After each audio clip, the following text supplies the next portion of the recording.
Good afternoon, Brian Skiba. Welcome on VH Berries. Hey, how's it going? Glad to be here. I am I am extremely grateful. How are you doing today? I'm doing great. Doing great. Thanks for having me on. It's a Friday, Fridays are always good. So Absolutely. And I found that paper serves as a canvas for handwritten notes and scripts. And while paper is derived from wood, you find yourself, Brian Skiba, surrounded by wooden walls. right? Yeah. I'm in an office. Yeah. Absolutely. You are in a very special environment. Can you tell us a little bit more about it? Like where I'm at with my career, or like physically where I'm at. I mean, I meant where you are physically, because if I understood correctly, you are in a studio with wooden wool, or maybe that you changed of location. oh yeah. No, I do own a studio. It's in Reseda, California. It's called 101 Post. We also have Gripworks in the back, so we own all grip and lighting and camera, and so we rent out to anybody. If you're in the Los Angeles area is the best, but we're happy to travel too. And but yeah, that's my studio. So we've got a nice studio. We also have a edit bay up front, and we do post-production sound. So we've got a room for sound design, ADR, that kind of thing. So it's really nice to have a place to go and create, and call my own. So that's yeah. But if you're in the LA area, hit us up, come by, check it out. We're always looking to help people out. So. It is always nice to have a place to work, and if I understood correctly, you have established your own campus with multiple departments. And for today, I would love, Brian Skiba, to explore what you call the Skiba vision. What is your definition of that word? Skiba vision. That's funny. So. Skiba vision. It's a funny story because my wife and I were in film school. We were just getting out of film school actually, and we wanted to make a feature, but we had no money. And we were both a big fan of kind of like early John Carpenter stuff, and kind of how he was like this transitional guy that was between like grindhouse and commercial films. He had this like crazy vibe about his movies. So we decided we wanted to make a grindhouse film because grindhouse it's you don't have to worry about necessarily like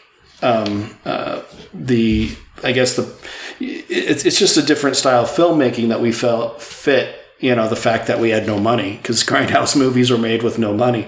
So we were like, all right, we're going to make this look like we shot it on old 16 millimeter. We're going to have it be over the top. We're going to have crazy gore. And one day we were shooting a scene, and it's a movie called Blood Moon Rising. It's out everywhere. And matter of fact, we're starting a YouTube channel called Blood Moon Rising Presents, and it'll be on there. It'll be on there for everybody to view in October. But yeah, that's our first film. But we were on set, and we went through about 25 gallons of blood on this movie, and we had a blood rig, and it's a fire extinguisher that you fill with blood, and you pump the air in it, and you just you squirt it everywhere. So we were getting ready to do this scene where this guy gets bit in the neck. And he gets bit in the neck by a werewolf, and we had plumbed the blood rig up to his neck, and I was on the rig, the DP's shooting, and we just let it loose. And we probably went through 2.5 gallons of blood with this guy just squirting it all over the. He squirted it all over the cafe. We were shooting in a cafe, and he just covered everything. And it's hilarious if you see the movie. It's if you're into that kind of stuff, it's just really funny. And when we got done, one of the grips that we were with, one of the grips on set, gets done and he goes, "God damn, that's Skiba vision right there." And it just kind of stuck. The rest of the time, every time we got the blood out, it was like, it's time for Skiba vision. And so it became synonymous with just kind of over the top, crazy filmmaking, crazy gore, crazy, crazy stories. I usually try to reserve the label to go on films that are, a little different. They're not your just center of the road. I don't put them on the TV movies or that kind of stuff. It's a moniker that's reserved for the features that I deem have some sort of like intrinsic value to grindhouse cinema or something like that. So, which is a very unique, genre. Not everybody's into it, but if you are into it, I think you should check out my films, because that's where we're at. I mean, Rotten Tail's another one that's just like over the top, crazy gore, and so. But that's where Skiba Vision was born. It was the first movie we did, and everybody it stuck. And so, but I wasn't like a huge fan of it. Funny enough, I wasn't like, my last name's Skiba, but I wasn't like, oh, that's it. And so I probably spent 3 or 4 years with other names as far as my production company goes. And my wife was just like, no, it's Skiba Vision. You got to do Skiba Vision. That's our company. And so she was very supportive of that. And so I finally just relented and went with it. And everybody loves it. Everybody I talk to, they're like, oh, it's a great name. So, as always, my wife is 100% right. And I need to listen to her more, but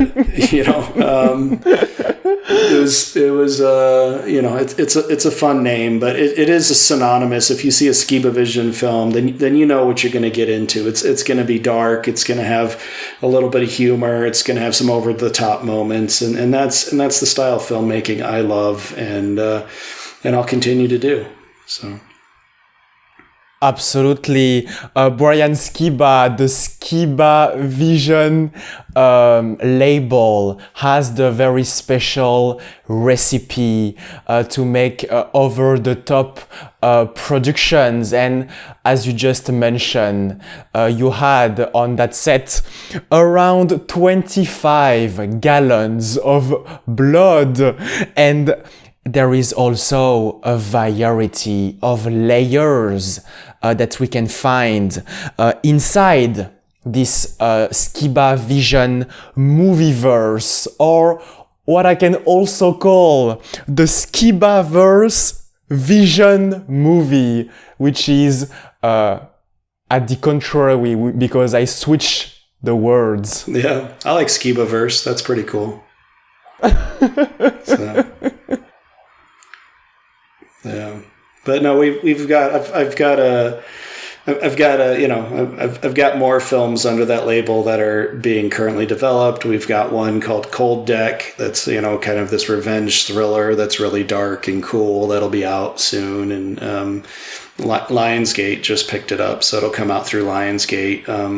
My guess is probably around Christmas, but or maybe in the spring. I don't know. They just got it. So yeah, it's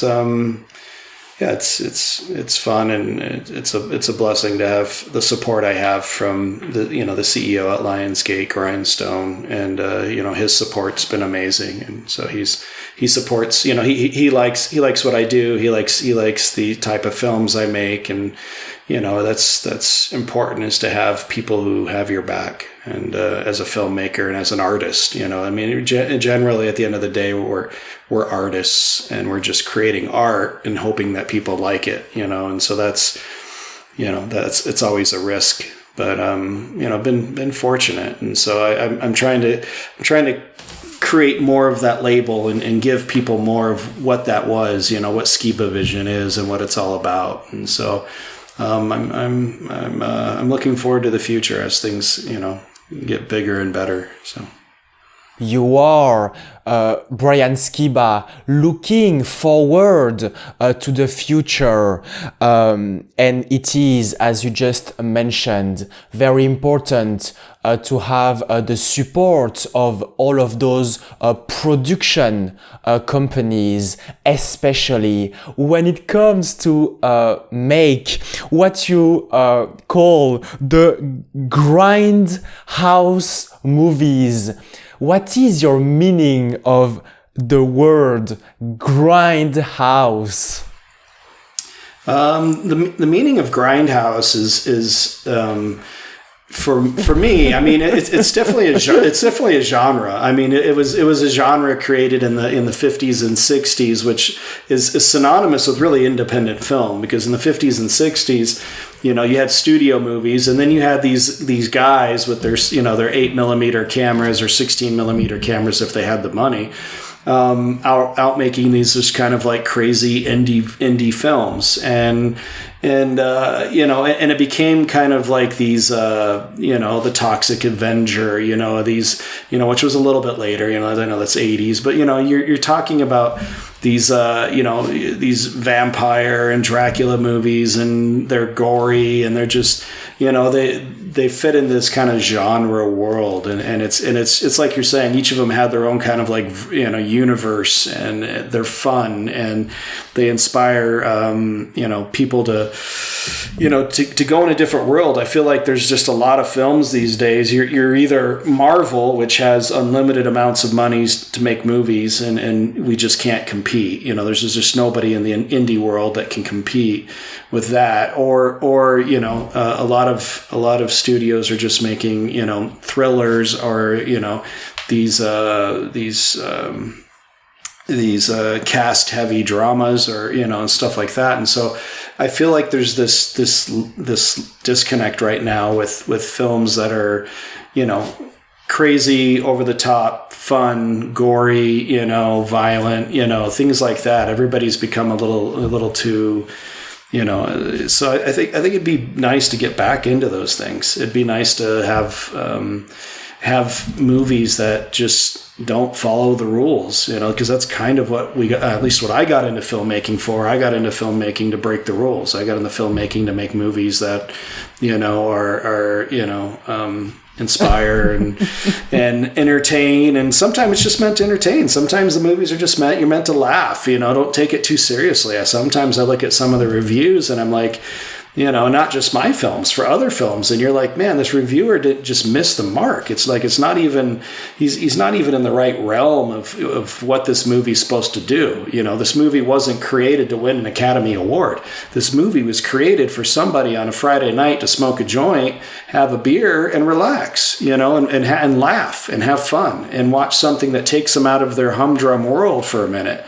And I think a lot of people lose that. They lose that sense, and so I'd like to get us back there. I'd like to get us back into the grindhouse films, and know that my label's synonymous with just cool, fun, content that you can sit down on a Friday night and just have fun, and go to a different world, go to some place, Twilight Zone, go to some place, Creep Show, go to some place just different and enjoy that for a minute, and enjoy the grindhouse label, which is, it's just, it'll be fun. It'll be so that's really what grindhouse means to me. And grindhouse means you're a little bit of a rebel. It's got some violence. It's sex, drugs, and rock and roll, for filmmaking. So that's really what grindhouse is, and that's the genre I enjoy, and I plan on making many more films like it. So, in definitive, Brian Skiba entered the world of filmmaking to break the rules, but also to bring inside the frame some red licorice sticks that are not for sales. Yeah, the red licorice. Yeah, that was Again, that was a fun moment on set too. This just we had it actually in Crafty. We had the big tub of licorice, and I just was like, man, that'd be hilarious if this guy was just chewing, just always had a licorice whip, and so we got it in there. So it's just, and that's the fun of an independent film and having to be creative on the fly is you get to do stuff like that, and it's freedom. And I think, it's always nice as an artist to be free. So it is always nice for an artist to be free, Brian Skiba, and I would love to discuss about this feature film called Blood Moon Rising, because before being the name of your upcoming channel that you are going to open, this was your first step into filmmaking. Can you tell us a little bit more about it? Blood Moon Rising was my wife and I when we were out of film school, we were like, let's make a feature. And so we were in Mexico. Funny enough, we were just in Mexico and girlfriend and boyfriend at the time. But on our way back, we started just like throwing things off each other, and we came up with this crazy idea of the Blood Moon Rising, and just crazy one-liners, and that kind of thing. And so we wrote it together, and then we went out and got some money from a couple of real estate guys, and it wasn't much. I mean, we had $40,000, which, it barely buys you, anything these days. And it wasn't that long ago. I mean, we're talking less than 12 years ago. So and so it's like so we went to our film school, and we were like, hey, everybody, we have a little bit of money. Let's make a movie. And so we all got together, and all these people from film school joined in, and we started shooting Blood Moon Rising. And it was pretty awesome because it started getting a buzz immediately, and people were like, oh, it's this super fun, cool movie. And we had a sales agent who was working with E1, which is now Momentum, which is being bought by Lionsgate, which will soon be Lionsgate. And so they got wind of the movie, and so they immediately came to set. They watched what was going on, and by like day 4 or 5, they actually handed us a distribution deal. And so, of course, kids just fresh out of college and no money, we're broke, but we're loving life, and to be handed a distribution deal was it was just phenomenal. We were just on top of the world. So we shot the rest of the film, and gave it, and delivered it to E1, and it was released, and immediately had kind of like found its home with these people, with people who are into these kind of grindhouse movies, and it developed this cult following. And it's funny because I'll have people come into the office and they'll see the poster and they'll be like, oh my God, you did that film, and it's because it's just this like little niche film that people like just bump into, and they're like, oh, let me check this out. And then when they watch it, they're like, oh my God, it's a throwback. I mean, it's a throwback to grindhouse movies. It's over the top, it's just, it's a lot of fun. So if you, my advice, smoke a joint and turn it on and laugh and just have a good time, because that's what it's about. By no means is this film meant to, I'm not trying, we weren't trying to make a film to go to the Academy Awards with. We were just trying to make a film to have fun and do it and prove to ourselves we could make a feature, and we did, and it definitely led to other things. But it's over the top, it's gory, it's fun, and so it's something I would recommend to anyone who enjoys grindhouse cinema or just horror comedy in general. So, proving that you could at that time complete a project entirely. Brian Skiba, and this distribution deal allowed you and allowed your team to explore the dark side and dive deeper into the hidden emotions, because this is the exact meaning of what a blood moon is. Yeah, I mean, anytime you get a distribution deal, it's kind of it's a big event as a filmmaker, because number one, you know that your content's going to be seen, and I think that's something as artists we all want to, we all try to achieve, is we want people to look at our content and go, and watch it and ultimately have an experience with it. I don't always make content for people to love. I mean, sometimes you make content for people to be, to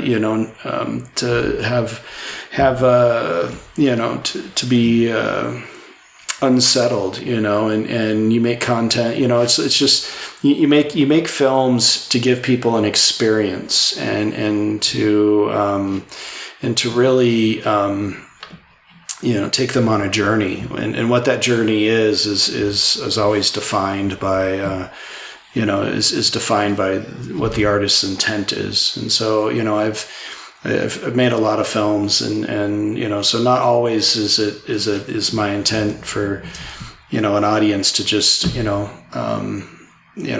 watch the film and be like, obviously we want them entertained. We want to give them a good product, but at the end of the day, what is the intent? Is it for them to walk away super happy and loving? Is it for them to walk away thinking about what they just saw? Is it for them to walk away scared? You got to think about what your intent is. And so as an artist, when you first get that distribution deal, you really got to start thinking about, well, what's my intent? Because now it's going to be seen. It's going to be seen. And so it's exciting. It's an exciting adventure when you get a distribution deal. Comes with some responsibility, but mine was very fortunate. We were very fortunate, and my wife and I were very excited, and it opened up some doors. It definitely opened up doors, and it led to a Showtime movie that we did called Dirty Little Trick, and that again was supposed to be kind of like this dark noir piece, and it was going to be black and white. And it was funny because we filmed the movie in black and white, and we had this great DP, Joe Passarelli, and it was like, it was a beautiful film, and it was Michael Madsen and Dean Cain, and it was a really cool movie, and it was for Showtime, and so it was like, wow, we've actually, we're actually making a movie now for Showtime. It's like, this is great, and so we were super excited, and we delivered the movie and showed it to everybody in black and white, but we had popped the colors. So it was kind of like that Sin City look. And one of the foreign distributor came back, and, these guys are lawyers. They're not artists. They're not filmmakers. They're freaking lawyers. And they come back to us and goes, nobody buys black and white, bro. Nobody buys black and white. You got to make this color. You have to make this color. I'm thinking to myself, you guys are lawyers. I mean, I don't tell you how to do legalese, but what do I know? Okay, fine. And I was I probably gave in a little too easy. I probably should have fought harder, but I gave in, I was like, fine, whatever they want. I went and I colorized the movie. Well, of course, that was the same year that the Best Picture winner at the Academy Awards was, guess what? A black and white picture. So, I mean, it's like, as an artist, sometimes you got to fight for what you believe, and I've learned that over and over again. It's like, there's a lot of people in the industry that aren't artists. There's a lot of businessmen. There's a lot of lawyers. There's a lot of just, wealthy people that want to be in it. And at the end of the day, you know, and that's great. That's great. I love them all, and at the same time, some I don't. And you know, so it's like this. You know, it's like, all right, as an artist, you know, who do you listen to? Who do you trust? And that becomes very difficult. And so. So yeah, so I think there's something to be said as far as just sticking to your guns as an artist and going, no. I mean, I wish I would have stuck to my guns and said, no, this is a black and white movie. That's the way it's meant to be shown, you know, pound sand. And, you know, and, but I didn't. But, you know, I have done that since, you know, and so it's a, you know, so as an artist, that's really what it is. And that's, you know, when we got the distribution and we started climbing that ladder of getting bigger and better films, you know, that's one of the small lessons that we learned, you know, so. Absolutely, Brian Skiba. As an artist, it is important to remember the award-winning feature film in black and white called The Artist. Exactly. So, you know, it's yeah, that was a tough one to swallow for sure. And but you know, the film did really well. Showtime, they ran that thing to death for about 2 years. It was constantly on all the time. And so it did its job, and it's a cool little film. You know, again, it's a cool little kind of like noir piece. So.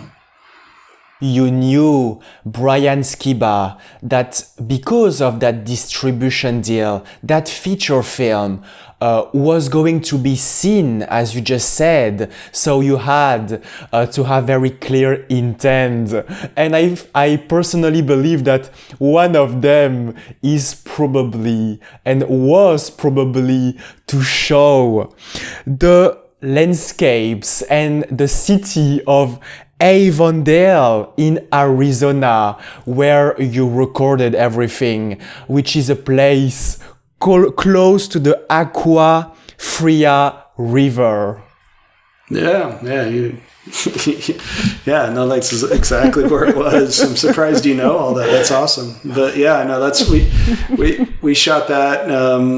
We shot that in Phoenix, and yeah, we were in all those locations. And you know, there's something mystical about the desert landscape that's cool, and I would like to film more in the desert, you know, just because there is this kind of like mystery. I feel like there's like this weird kind of like shrouded mystery to desert, just like there is to kind of like a dense forest. You know, I feel like those are like mysterious places and great places to tell stories, you know. So but yeah, the desert is a fun place to shoot, except for we were shooting that one in middle of the summer. We actually ended up having an ambulance on set for a couple of days with IVs, making sure everybody was hydrated. You know, it was like we would see people start getting kind of heat strokey, and we'd be like, all right, go get an IV, go get, you know, and so we have them go sit down and get an IV. It was you know, so it's a little brutal. I recommend filming in the desert in the winter, but you know. So. Thank you, Brian Skiba, to remind me to stay hydrated. And shooting in the desert is definitely something that you really love to do. For example, for your latest feature film called Dead Man Sand.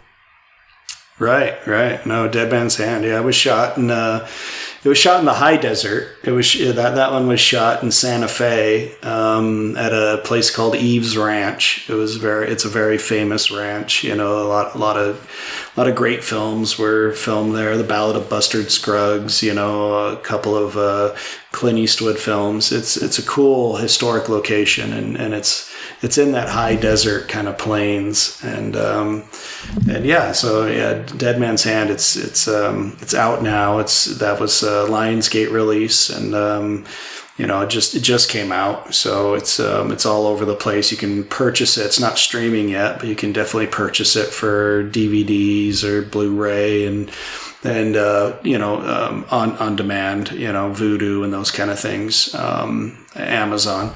So, but it's a great little film. And again, that's another one that carries the Skiba Vision label. It's grindhouse. It's not your standard Western, and it's got a little twist. And that's what's fun in film, is you don't always have to walk the middle of the road. And I just don't. So it's like, so it's got this little twist in it, and so the twist is. It's cool. I won't spoil it, but people need to watch it and enjoy, just kind of what it is. I think there's one reviewer, and he's like, I'm confused because I'm laughing at some of these scenes, and I'm going, yeah, that's the whole idea is it's grindhouse, man. You're supposed to have a good time, so laugh, enjoy it, and don't worry that it's not on the list for the next Academy Award, because it's not that type of filmmaking. So, but it's doing well. It's doing great, actually. It's doing very well. And Lionsgate's super happy. They've just hired me and my team and my wife. We've all been hired to start another Western called The Gunslinger. So we won't be in the desert on that one again. New Mexico, it's a fun place to shoot, but I think we're going to try out Kentucky this time. But the New Mexico is funny because the high desert, it's like one day it's super hot and you're sweating, and then the next day it's snowing. And it was like, they literally did that to us. It was like, we're hot, and and then that morning we wake up and the clouds have socked in and it starts snowing. And we had filmed 3 weeks of sunny skies, and then we have Cole Hauser, Steven Dorff, Jack Kilmer, all my big stars on set, and it starts snowing. And it's like, you only get these stars for a certain amount of time, and that's it. They go home. It's like, that's all you get. It's again, we're dealing with independent filmmaking. We're dealing with very stringent budgets. There's no wiggle room. It is what it is. You got to get the shots. You got to get it done. You can't. There isn't overages, and if there is overages, then it starts coming out of the producers' pockets themselves. And considering I was one of the producers on that show, I was like, all right, we just got to get it done. So you figure out a way, but weather's always an aspect. And so we went inside, and funny enough, we went inside. We started shooting scenes inside with Steven Dorff and Cole Hauser. And by the time we went outside, the snow had melted. And one of the producers comes to me and he's like, hair on fire. He's like, oh, insurance claim. It's the end of the world. I was like, wait. Let's go inside and see what it looks like at noon. And by the time we walked out, it was clear skies and most of the snow had melted. But we were very fortunate. But it was, but yeah, it's, Dead Man's Hand. It's a fun ride. I mean, if you like Westerns, if you're into kind of the, it's based on a graphic novel called No Rest for the Wicked, Dead Man's Hand. And these guys are, Source Point Press is the publisher. So if you go to any of the Comic-Cons, there's lots of swag you can buy for the film. There's, these guys are at all the Comic-Cons, and, so it's fun to be partnered up with, other creatives and to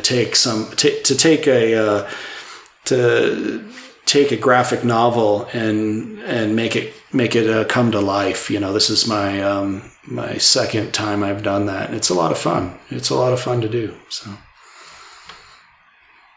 It is very fun to do, Brian Skiba, and there is a twist in a Dead Man's Hand. And if your upcoming feature film is not happening in the desert, it is probably going to happen on an American football field, which is at the complete opposite of the desert because it requires a lot of vegetation and a lot of water. Yeah, no, it's Kentucky, and we have an old West town that we're going to be shooting in, and it's going to be well, when we shoot it, it'll be like late October, early November, so it should have that nice kind of fall. That's what we're going. That's what we're going for. It's like it'll be.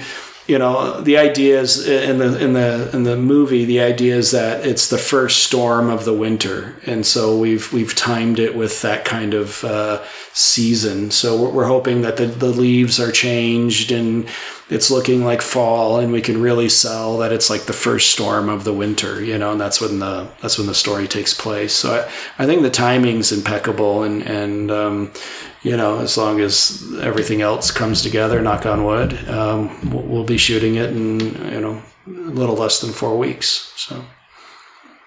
Absolutely, Brian Skiba. And I just mentioned the American football field because this is a sport that you used to play at a very high level, and actually also a discipline that took you away from filmmaking from numerous years.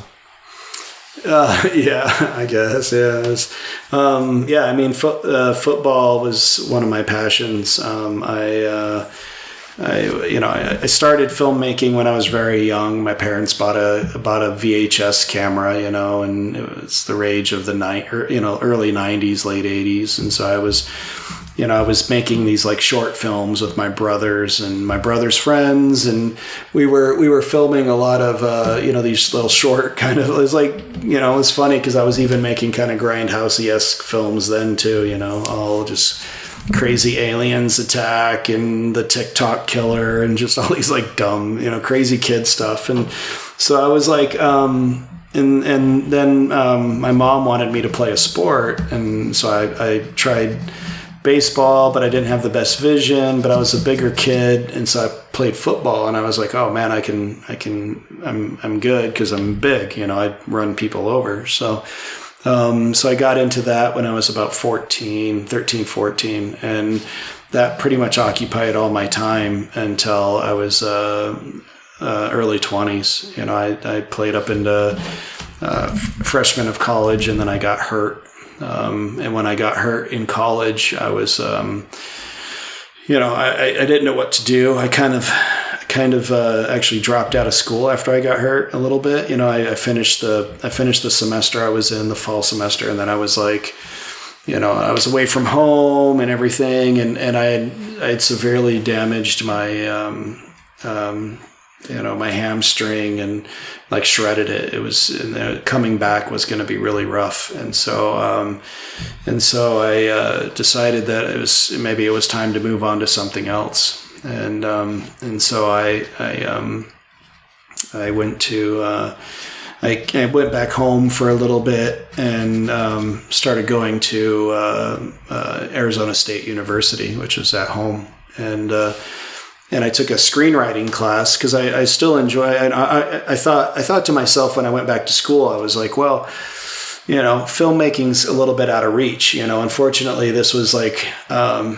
mid to late 90s, and so digital film was just like starting to really take off. And and I was only 19, and I was like, I don't have the money to go buy a film camera, and so it felt out of reach to me. It's not like today where the kids can make a movie on their phone. It was a little out of reach. So I thought, okay, well, I'm gonna go write books because that's probably the closest I could get to making movies. So I started a creative writing major at ASU, and I took a screenwriting class, and one of the professors was like, hey man, you've got a real talent in writing, and especially scripts. It's like script writing is such a unique art. It's kind of like it's kind of like drag race. It's kind of like drag racing. I always compare it to drag racing. It's like some people, they write novels, which is like NASCAR. It's like the big long 4-hour race. Scripts are like boom, it's like you gotta tell your story fast. It's 90 pages. There's you don't spend a lot of time pontificating about what a character thinks because you don't see that, and scripts are all about seeing. So it's very succinct writing, it's very technical writing, and the guy was like, you should really try this. He's like, there's a film school in Scottsdale. Why don't you see if you can get in over there? So I went over to the film school. Of course, it was easy to get in. It wasn't like USC or anything. So I got in and started a screenwriting trek. And so I learned how to write screenplays, and I fell in love with it. It became a passion, and I wrote, and everybody else was like, I want to play with the cameras, because they had a 16 millimeter Bolex, and they had 8 millimeter cameras, and they were actually teaching on film, which was like, you don't find that, and it was like we were just transitioning into digital film, digital. So everybody was on the Canon XL2s and things like that, but this school still taught in film.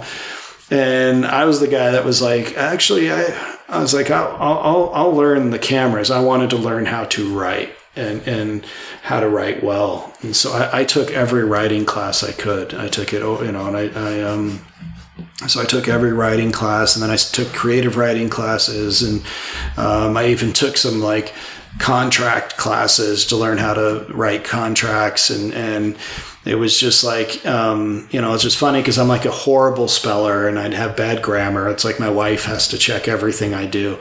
It's hilarious, but but it was that's really where it kind of so. Yeah, and so that's and then eventually I got my hands on the cameras, and we started shooting, and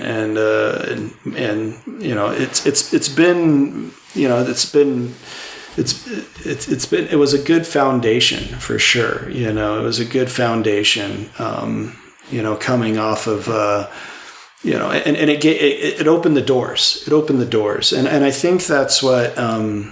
If I was to like talk to my kids who are all, they're in their late teens, when I talk to them, it's like, guys, the things that you need to, if you want to be a filmmaker in today's day and you want to stand out, it's like the problem with everything is everybody just grabs a camera and goes and runs and shoots something. And you watch half of these YouTubers and it's like, I filled my bus with Oreos. It's like, who cares, man? I mean, it's like, you filled my bus with milk. It's like, okay, I get it, dude. You guys are out of good ideas. It's like, it's so, it's like, I try to, if I was to impress upon any of the younger generation, it's to go out and try to get the basics of storytelling down. I get reality TV and I get the attraction, but if you're going to be really a filmmaker and tell stories, you've got to be able to at least write down the blueprints, and the blueprint is a script, and you got to understand a beginning, middle, and end, and even now, I'm what am I almost 20 years away from college, and I'm still learning every day on how to I'm always learning, and that's something you do throughout your life, is you're always learning, and you're always trying to expand and always learning, so I would say, to young filmmakers, the cameras these days are so advanced. It's like, okay, you guys are super lucky, as filmmakers go, because you have all the tools that, 15 years ago we didn't have. We didn't have these tools, and now everybody's got them, and that's great. So you have the tools, now focus on the basics, which is storytelling, which is screenwriting, which is, you still got to tell a story. And so, yeah, man. So, football was fun, but I'm fortunate I found the path I did, and, so I'm very grateful. we all have the tools, but we all now need to build, as you just mentioned, the blueprint, which is having a great story and a great script. Thank you very much, Brian Skiba. Yeah, no problem. Thanks for having me. It's been a blast to talk about, what's going on, what's coming up. I have another feature called Cold Deck that was just picked up by Lionsgate. That'll be released sometime in the spring, so look out for that. Definitely just look me up. I mean, there's, my films are everywhere, but I appreciate you having me on and giving me the time. And definitely go to YouTube and subscribe to Blood Moon Rising Presents. We're gonna have a big release in October, and then about every 2 to 3 weeks, we're gonna have a new kind of grindhouse short, or it'll either be their short film. We're going to do short films. We're going to do features that are split up. It'll be between 15 and 20 minutes per segment, but it'll be like short films, episodic short, shorter content, kind of like 15, 20 minute. We're going to do some features. And so these will all be like grindhouse based. So like just over the top grindhouse based.